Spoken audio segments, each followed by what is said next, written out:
Assalamualaikum warahmatullahi wabarakatuh. Alhamdulillah, sholawat wassalamu ala rasulillah, amma ba'du. Yang terhormat Bapak Yudi Irfan Daniel sebagai dosen pengampu mata kuliah Manajemen Lembaga Pendidikan Islam dan teman-teman semua yang saya banggakan. Pada kali ini, saya Fani Rahmasari dari kelas 4B Pendidikan Agama Islam akan mempresentasikan materi yang berjudul Memahami Lembaga Pendidikan sebagai Suatu Sistem Sosial. Poin pembahasannya, yang pertama, konsep pendidikan sebagai suatu sistem sosial. Yang kedua, asumsi dasar sistem sosial. Yang ketiga, elemen-elemen sistem sosial. Dan yang keempat, organisasi sosial. Poin yang pertama, pengertian sistem sosial. Menurut bahasa, sistem sosial berasal dari dua kata, yaitu sistem dan sosial, yang berasal dari bahasa Yunani, yaitu sistema dengan artian pertama adalah keseluruhan yang tersusun dari sekian banyak bagian. Yang berikutnya yaitu hubungan yang berlangsung di antara satuan-satuan atau komponen secara teratur. Jadi, dengan kata lain, sistema menurut terminologi adalah sehimpunan bagian atau komponen yang saling berhubungan secara teratur dan merupakan satu keseluruhan. Dengan hal ini dapat dipahami kata sistema berarti himpunan bagian atau suatu komponen yang diantaranya saling berhubungan dengan teratur, saling berkaitan sesampainya membentuk suatu totalitas. Susunan yang teratur dari pandangan teori, asas, dan sebagainya.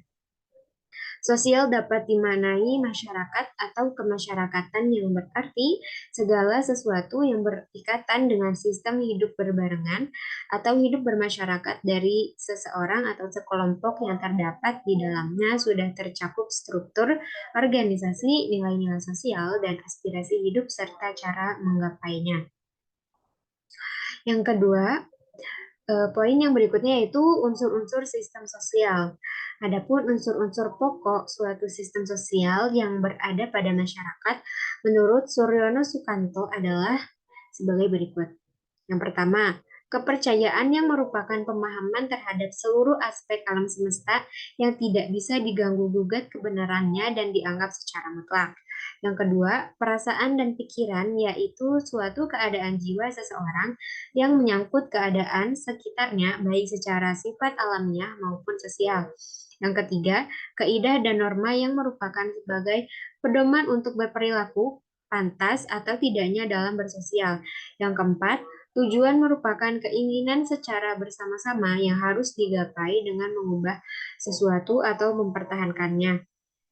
Yang kelima, kedudukan dan peranan.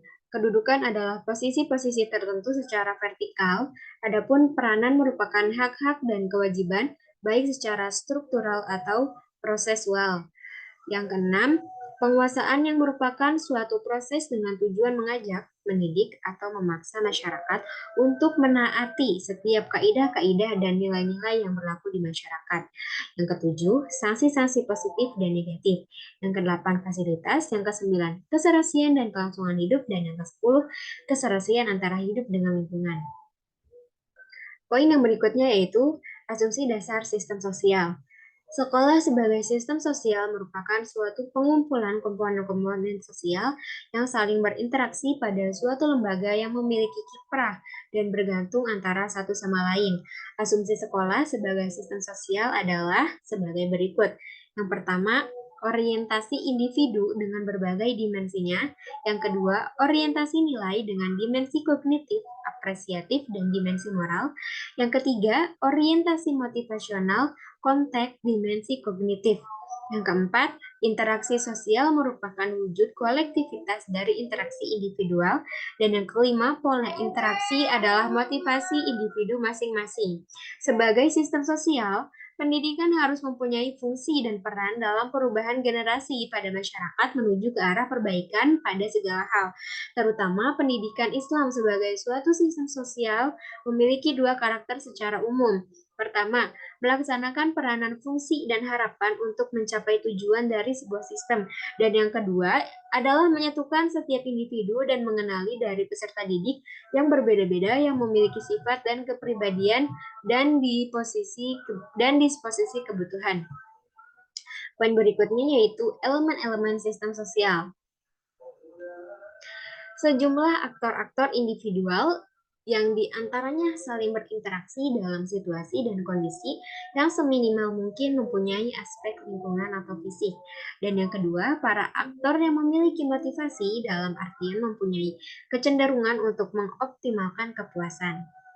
Lembaga pendidikan tentu berkaitan dengan elemen-elemen sistem organisasi sosial dan lembaga pendidikan. Pada elemen sistem sosial yang pertama bagi pendidikan adalah keluarga. Menurut Undang-Undang Nomor 20 Tahun 2003 tentang Sisdiknas dimaktubkan bahwa keluarga merupakan bagian dari lembaga pendidikan informal. Selain itu, keluarga pun juga termasuk bagian satuan pendidikan luar sekolah. Sangat penting dalam pembahasan kali ini yaitu yang perlu diingatkan dan tidak boleh diremehkan bahwa keluarga mempunyai peranan yang sangat penting. Mengapa demikian? Karena pendidikan pertama yang diajarkan kepada peserta didik adalah keluarganya sendiri. Dalam pepatah Arab dikatakan, al-ummu madrasatul ula. Pada dasarnya, ibu adalah pendidikan pertama bagi anak-anaknya. Dalam pendidikan, orang tua dan pendidikan Islam keduanya saling berhubungan, yaitu disebut hubungan orientasional. Terlihat pada implikasi dari tujuan pendidikan Islam, yaitu membentuk pengetahuan atau kognisi, sikap atau afeksi, dan perilaku atau motorik manusia yang sesuai paradigma pendidikan Islam. Poin berikutnya yaitu organisasi sosial. Organisasi adalah kata serapan yang berasal dari bahasa Inggris yaitu organization yang berarti organisasi adalah hal yang mengatur. Adapun pada KBBI, kata organisasi merupakan susunan atau aturan dan berbagai bagian sehingga merupakan suatu kesatuan yang teratur. Istilah organisasi memiliki beberapa arti secara umum. Pertama, kata organisasi dapat diartikan sebagai suatu lembaga atau kelompok fungsional, umpama seperti sebuah sekolah, perusahaan, perkumpulan, badan pemerintahan. Dan yang kedua dapat diartikan pada proses pengorganisasian, yaitu bagaimana pekerjaan itu diatur dan dialokasikan di antara para anggota sehingga tujuan organisasi tersebut dapat digapai secara efektif. Adapun organisasi sosial merupakan suatu perkumpulan sosial yang dibentuk oleh sebagian masyarakat, baik yang berbadan hukum maupun tidak berbadan hukum, yang mempunyai fungsi sebagai sarana partisipasi masyarakat dalam pembangunan bangsa dan negara. Maka dari itu, sebagai makhluk hidup yang secara bersama-sama membentuk organisasi sosial, guna mencapai tujuan-tujuan tertentu yang tidak dapat menggapainya secara perseorangan. Poin berikutnya yaitu ciri-ciri sistem sosial. Yang pertama, rumusan batas-batas operasionalnya jelas, yakni mempunyai tujuan yang telah ditetapkan berdasarkan kepentingan. Yang kedua, organisasi pada umumnya mempunyai identitas yang jelas. Dan yang ketiga, organisasi menetapkan anggotanya secara formal. Poin berikutnya yaitu tipe-tipe organisasi sosial. Organisasi dapat dibedakan menjadi dua bagian, yaitu organisasi formal dan organisasi informal.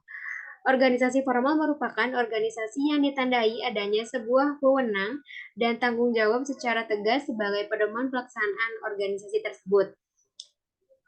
Sedangkan organisasi informal merupakan organisasi yang capaian dan tujuannya dengan melakukan hubungan antar anggotanya atas dasar hubungan pribadi tanpa ada ketentuan dasar formal. Poin berikutnya yaitu sekolah sebagai organisasi sosial. Sekolah sebagai organisasi adalah perkumpulan sosial yang dibentuk oleh masyarakat, baik yang berbadan hukum maupun yang tidak berbadan hukum. Fungsinya sebagai sarana partisipasi masyarakat dalam pembangunan bangsa dan negara. Sebagai makhluk sosial yang selalu hidup bersama-sama, manusia membentuk organisasi sosial untuk mencapai tujuan-tujuan yang tidak dapat dicapainya sendirian. Sekolah adalah suatu lembaga dengan organisasi yang terorganisasi dan segala kegiatannya direncanakan secara sadar.